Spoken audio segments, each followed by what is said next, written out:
Hi, I'm Figment, and today we're going to start the next video in this little series about the Subtractor Polyphonic Synthesizer. Now last time we spoke about envelopes, specifically the amp envelope, which deals with sound, or which deals with volume of the synthesizer and how that volume reacts over time using attack, decay, sustain, and release settings. Now we're going to apply those same ideas to another envelope called the filter envelope. Now the filter envelope works just like the amp envelope in the sense that they're both envelopes. They both use the same parameters as far as A, D, S, and R. But instead of using an envelope to control amplitude or volume, this filter envelope controls the filter frequency knob, or slider, I guess you can call it. Now, the way this works is, let's get a filter setting. I don't know, 75, or you know what? Let's even go. Let's go to 49, or how about just even 59? All right. So we have a low pass filter on with a filter frequency setting somewhere in the middle of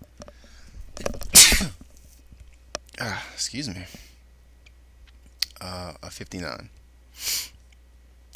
Now, the filter envelope is a little different than the amp envelope in one way. The amp envelope, when we showed you that picture of ADSR and how that works, I had talked about how the attack is going to raise the volume to full volume, and then it's going to fall from full volume. Well, the filter envelope works a little differently because it has an amount knob. So in the case of the amp envelope, if it did have an amount knob, it's always on full 100, 127, because volume is always going to go to full volume, and then when it's done, it's going to go to decay and come down. But the filter envelope has an amount knob that has some type of setting where you could go in between a full value and a value of 0. So let's say, and keep in mind this is affecting the filter frequency slider. Let's say you gave an amount of, I don't know, 30. Now, it's an amount of 30, so ADSR works the same way: attack, decay, sustain, release over time. Well, sustain is a level, it's not a parameter over time, but the other three are. You have an amount of 30. What that basically says is we're going to add 30 to whatever the filter frequency knob is at. Sorry, my brain shut off for a second. So in this case, let's just be sneaky and say 60. So in this case, 30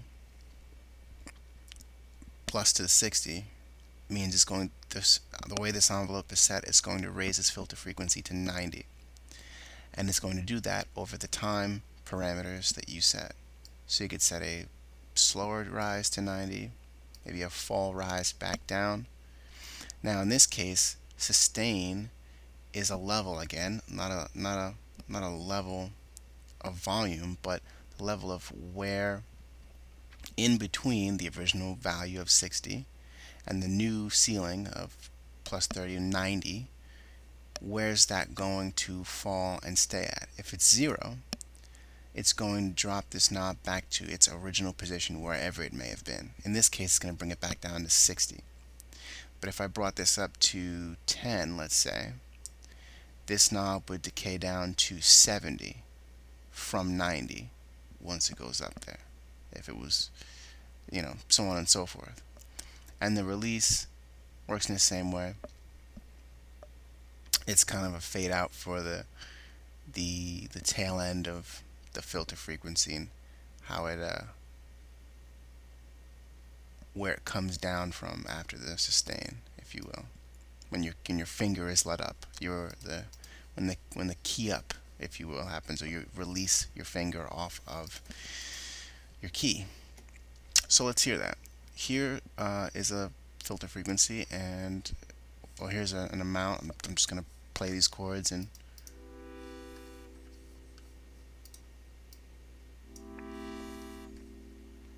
it's that quick decay. Let's make that decay up a little bit. There we go. Now it's more pronounced. So you can hear that filter frequency rising and slowly coming down.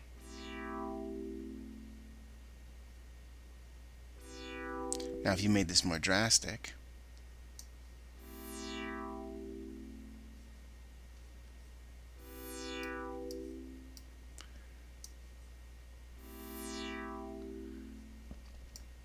you hear more drastic effects.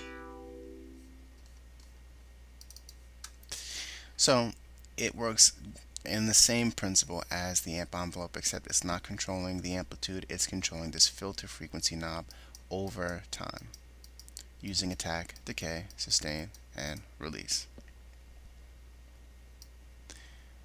Now, should have probably brought that down a bit. Just try one more setting just for fun.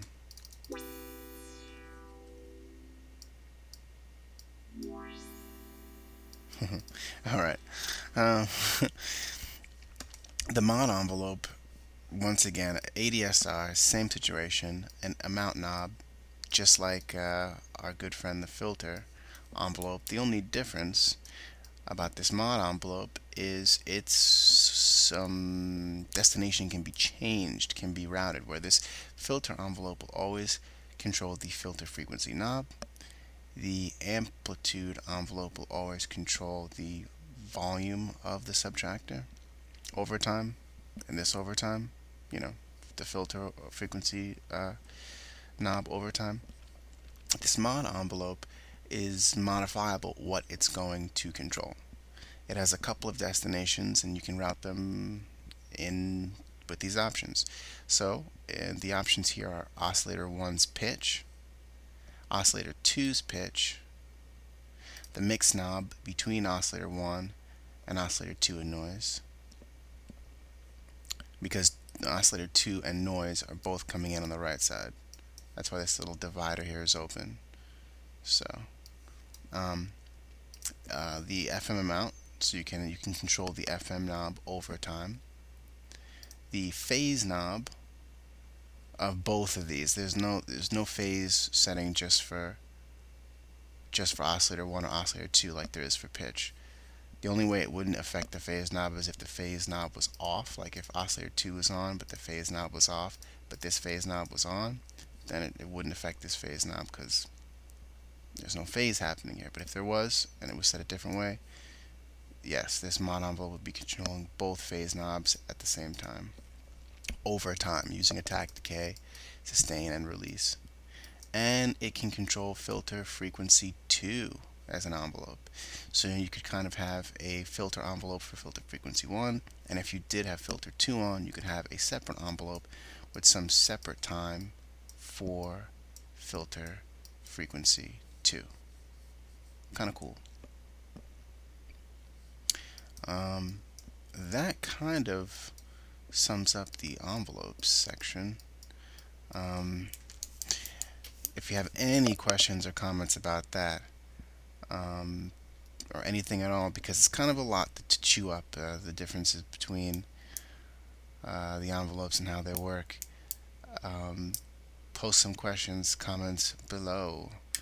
Until then, my best advice would be to experiment, see what kind of different sounds you can get, controlling the pitch over time with attack and decay settings.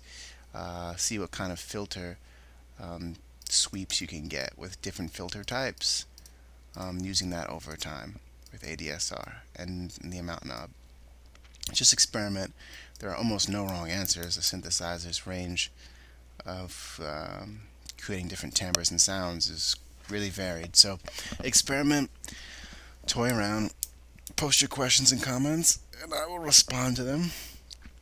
Until then, have some fun, and I will talk to you later.